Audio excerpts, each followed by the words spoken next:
Prédication avec le révérend pasteur Aimé Prudence Djido de l'église évangélique des Assemblées de Dieu Temple Philadelphie de Agla à Clomé, la proclamation fidèle avec précision éclatée de la parole de Dieu. Détourne-toi de la mauvaise foi, détourne-toi du mensonge, du vol, de la paresse, détourne-toi de la fornication, de l'adultère, détourne-toi de tout ce qui ne glorifie pas Dieu. Parce que si nous avons un Dieu saint, nous devons être saints, nous devons marcher cette année dans la sanctification. Et c'est en ce moment seulement que Dieu, il a promis nous exaucer des cieux. Prenez alors le rendez-vous tous les lundis à 20h30 et les mercredis à 10h30. Prédication avec le révérend pasteur Aimé Prudence Djido. La vérité de la parole qui pénètre l'esprit pour toucher le cœur. Nous lisons la parole du Seigneur.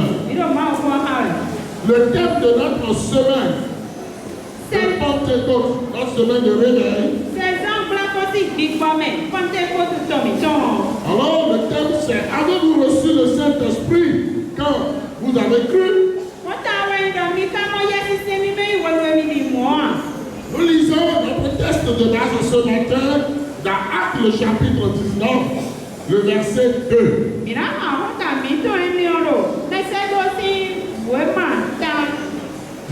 verset 2.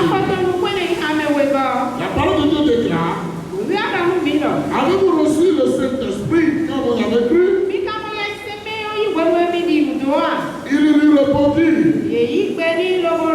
nous n'avons pas même entendu dire qu'il y a un Saint-Esprit. Seigneur, au nom puissant de Jésus, nous voici face à ta parole. Parle à nos vies, parle à nos cœurs, et que toute la gloire te revienne. C'est au nom de Jésus que j'ai prié. Veuillez vous asseoir s'il vous plaît. Peuple de Dieu, encore une fois, je vous souhaite une très bonne fête de Pentecôte.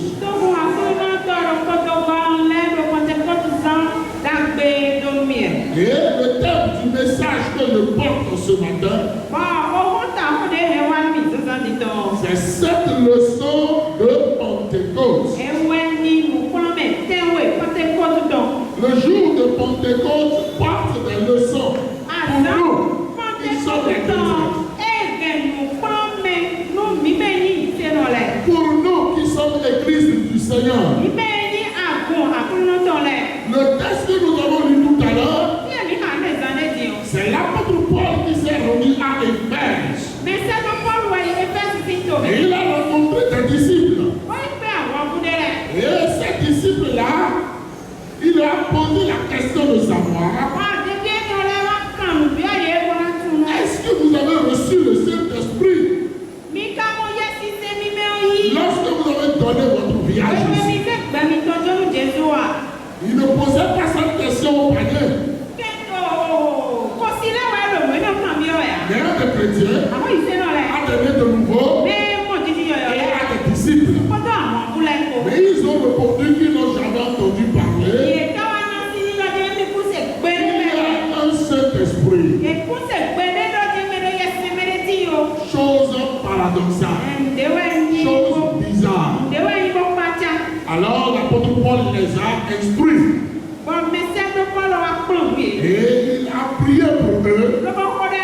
Et ils ont parlé en langue. Et ils ont prophétisé.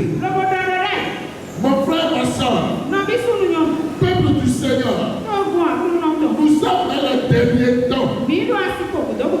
Et de plus en plus, nous oublions que nous, Église Assemblée de Dieu, alors c'est le Saint-Esprit qui a mis en place notre Église. Que nous n'avons pas un fondateur humain. C'est pourquoi dans tous les pays du monde, vous verrez l'Église Assemblée de Dieu, et nous fonctionnons tous de la même manière. Parce que c'est le Saint-Esprit même qui a fait naître son Église. Alors si nous sommes une Église pentecôtiste, si nous sommes une Église mise en place par le Saint-Esprit lui-même,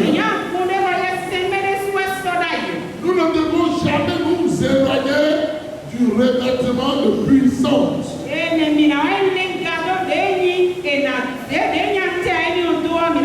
Nous devons être en permanence, être revêtus de la puissance du Saint-Esprit. Pas seulement le parler en langue, non. Mais nous devons manifester les dons spirituels pour l'édification du peuple de Dieu. Pour l'édification de chaque chrétien. Alors ce matin, le Seigneur voudrait vous faire comprendre des leçons alors à saisir du jour de la Pentecôte.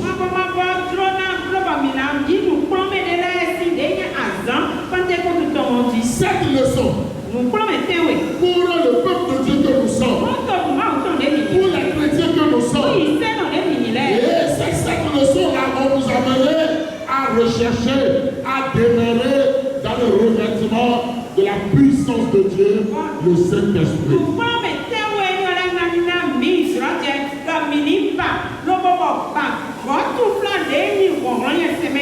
La première leçon, c'est que le Saint-Esprit est indispensable pour une vie chrétienne de victoire.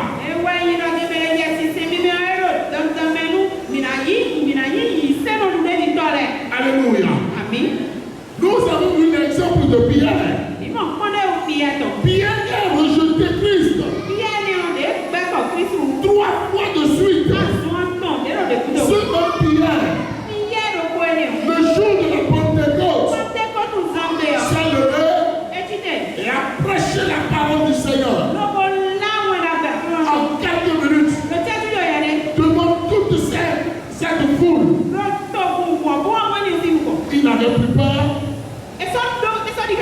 Et il a exercé un ministère puissant. Et qu'est-ce qui s'est passé? La Bible dit 3000 âmes se sont converties. C'est fort. Quelle victoire. Quel témoignage. Ça veut dire que sans le Saint-Esprit, nous ne pouvons pas marcher dans le surnaturel. Il y a des promesses de Dieu que nous ne pourrons pas toucher. C'est pourquoi, en tant que chrétien, si nous voulons avoir une vie alors chrétienne, hors du commun, dans le surnaturel, il nous faut le baptême dans le Saint-Esprit.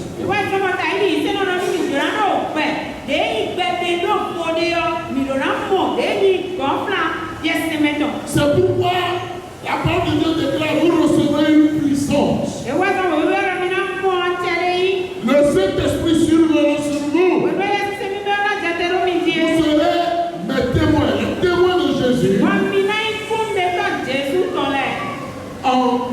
À Jérusalem, en Judée, en Samarie, jusqu'aux extrémités de la terre. Les disciples avaient besoin de ce revêtement-là pour être de vrais témoins, pour être de vrais ambassadeurs. Nous aussi, nous en avons besoin aujourd'hui. Du plus petit au plus grand. Recherchons le Saint-Esprit. Recherchons la puissance de Dieu. Recherchons cette onction. Et recherchons les dons spirituels. Deuxième leçon, c'est que Dieu agit en son temps. Vous savez, pour recevoir le Saint-Esprit, les disciples sont restés dans la chambre haute pendant 10 jours.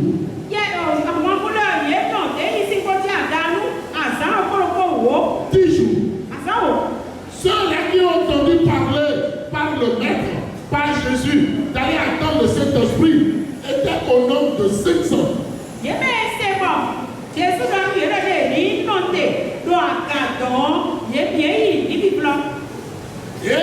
le jour de la Pentecôte, la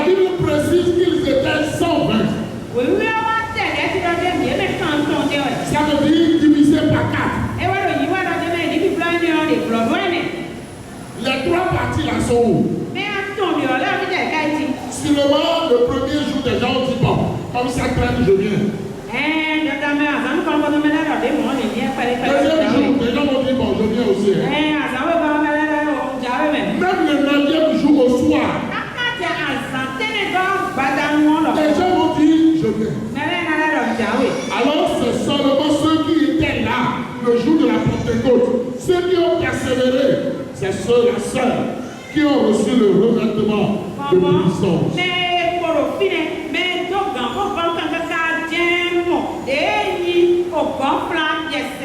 Le Seigneur m'envoie te dire ici ce matin que son heure n'est pas ton heure. Parce que toi tu es pressé, Dieu va être pressé. Non. Le temps de Dieu est le temps de Dieu. Et nous devons apprendre à attendre le temps de Dieu dans notre vie chrétienne.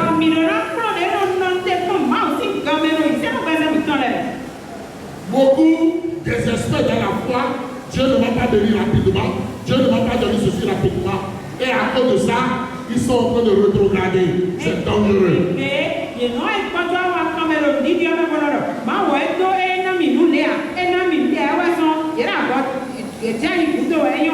Ils sont en train de faire des comparaisons. Comparaison n'est pas raison. Dieu ne viendra pas en retard. Mais il viendra en son temps. Parce qu'il n'a pas de conseiller. Il est souverain. Il fait ce qu'il veut, au temps où il veut le faire. Et il le fera parfaitement. Donc s'il y a quelqu'un qui est en train de rétrograder ici ce matin, le Seigneur m'envoie te dire ne rétrograde pas. Persévère dans la foi. Si pendant toute cette semaine de prière, tu n'as pas reçu le Saint-Esprit, ne rétrograde pas. Persévère dans la prière.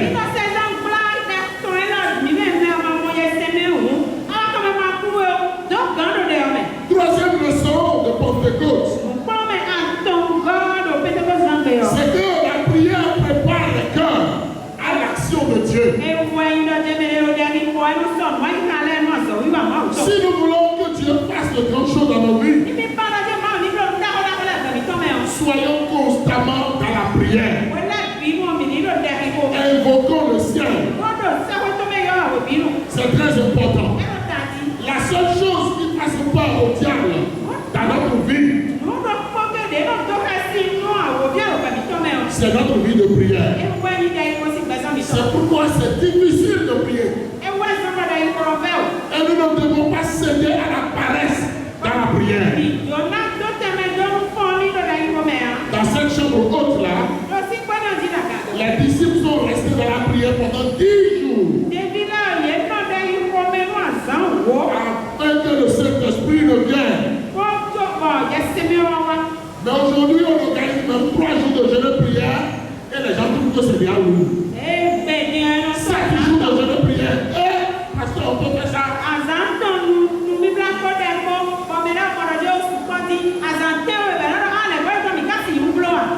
Ne courons pas seulement nos courses sur cette terre.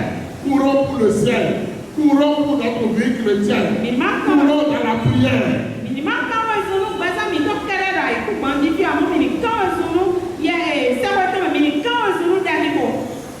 Quatrième leçon, c'est que l'unité attire la présence de Dieu. La Bible dit dans Actes 2:1, ils étaient tous ensemble.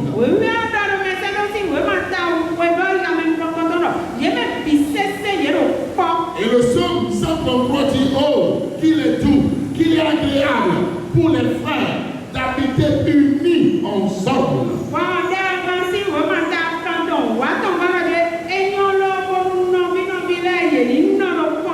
La Bible dit que c'est là que Dieu envoie la bénédiction, la vie pour l'éternité.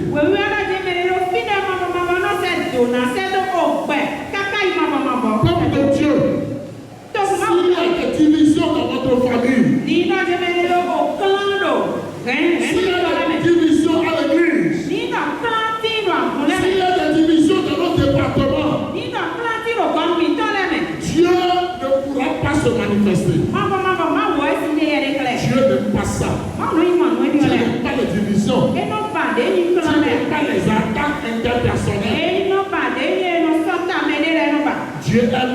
symbiose. Il est en harmonie. Il est en unité. C'est en cela que la bénédiction de Dieu vient. Est-ce que nous voulons que Dieu nous visite? Demeurons un. Demeurons dans la paix. Demeurons unis. Demeurons dans la même vision. Et Dieu fera de grandes choses. Et Dieu fera de grandes choses. Cinquième leçon. Le Saint-Esprit, c'est lui seul qui donne le courage de témoigner Christ. C'est lui seul qui donne le courage, l'intrépidité d'aller évangéliser. De parler de Christ publiquement. De ne pas avoir honte. De ne pas bégayer. C'est le Saint-Esprit qui fait ça. Mon frère, ma soeur, nous avons déjà appris dans cette église la stratégie pour évangéliser quelqu'un en 1 minute.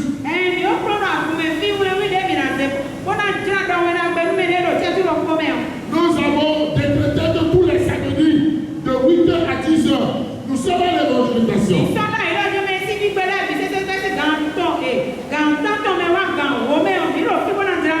Mais combien de personnes sont motivées pour ça?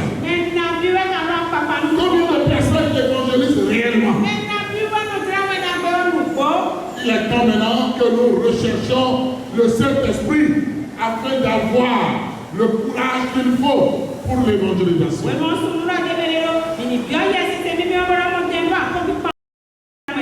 Parce que le Seigneur bénit alors notre travail de croissance de son Église. Le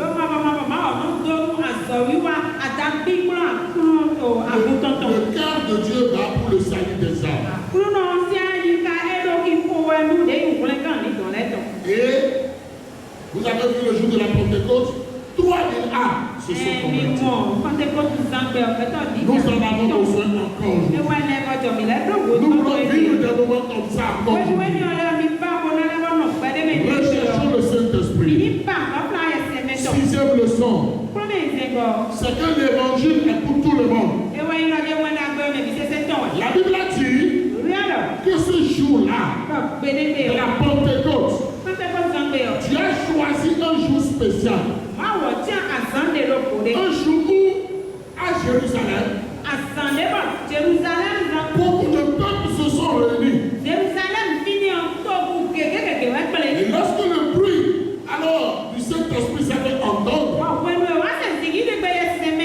tous ont accouru pour aller voir ce qui se passe. La parole de Dieu nous dit que les gens ont entendu les merveilles de Dieu dans leur propre langue.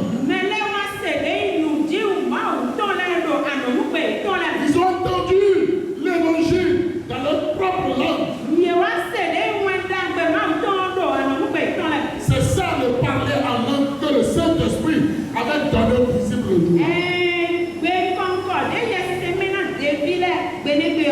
Pour que tous ces peuples-là puissent bénéficier de ce jour de Pentecôte.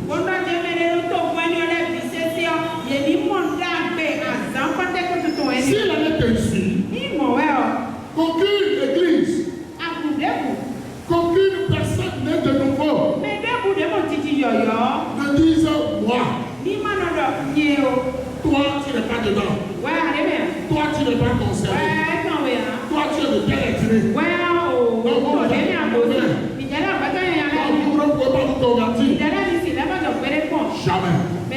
Tous sont des créatures de Dieu.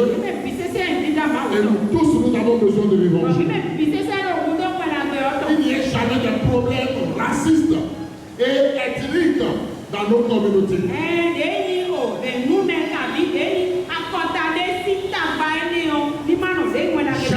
Jamais. En ce moment-là, Dieu ne sera pas avec cette église. Septième leçon que j'ai fini, c'est que la Pentecôte marque le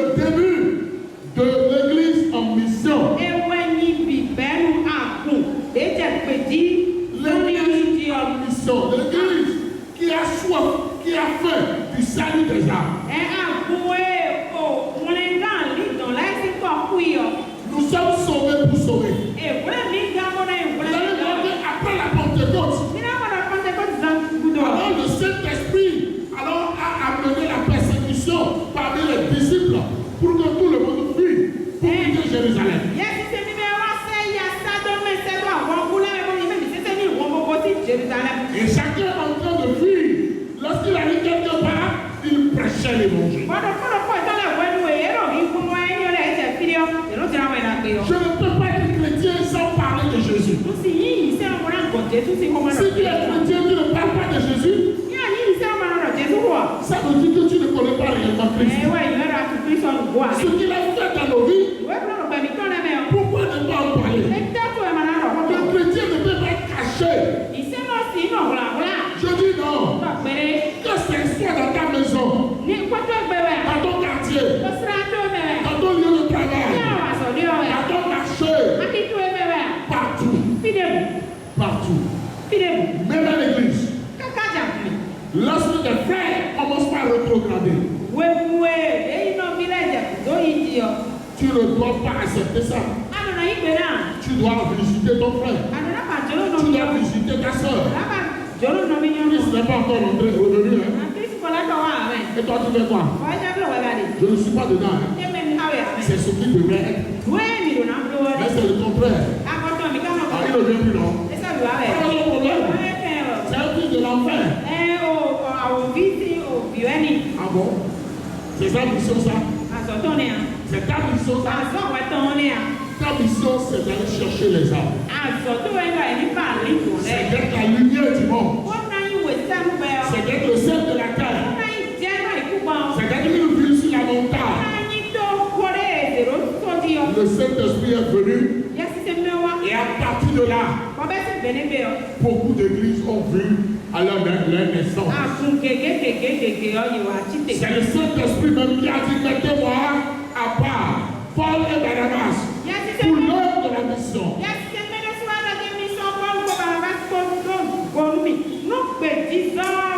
Et c'est pourquoi je vous annonce, Église Assemblée de Dieu d'Agla Acclomé, que nous avons le devoir non seulement d'évangéliser, mais de créer d'autres annexes.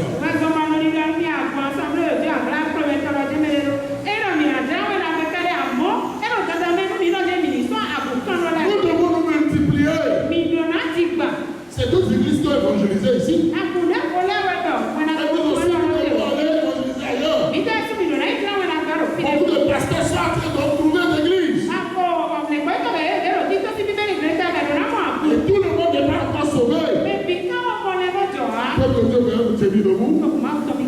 Nous allons demander la grâce de Dieu. Nous allons dire, Seigneur, face à toutes ces leçons, aide-nous à être remplis du Saint-Esprit. Aide-nous à rechercher le baptême dans le Saint-Esprit. Aide-nous à vivre en permanence. Non seulement le revêtement de puissance, mais les dons spirituels.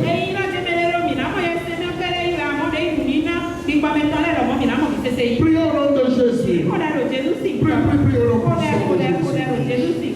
Prédication avec le révérend pasteur Aimé Pludès-Djido de l'église évangélique des Assemblées de Dieu Temple Philadelphie de Agla Acclomé, la proclamation fidèle avec précision éclatée de la parole de Dieu. Détourne-toi de la mauvaise foi, détourne-toi du mensonge, du vol, de la paresse, détourne-toi de la fornication, de l'adultère, détourne-toi de tout ce qui ne glorifie pas Dieu. Parce que si nous avons un Dieu saint, nous devons être saints. Nous devons marcher cette année dans la sanctification. Et c'est en ce moment seulement que Dieu, il a promis nous exaucer des cieux. Prenez alors le rendez-vous tous les lundis à 20h30 et les mercredis à 10h30. Prédication avec le révérend pasteur Aimé Pludès-Djido. La vérité de la parole qui pénètre l'esprit pour toucher le cœur.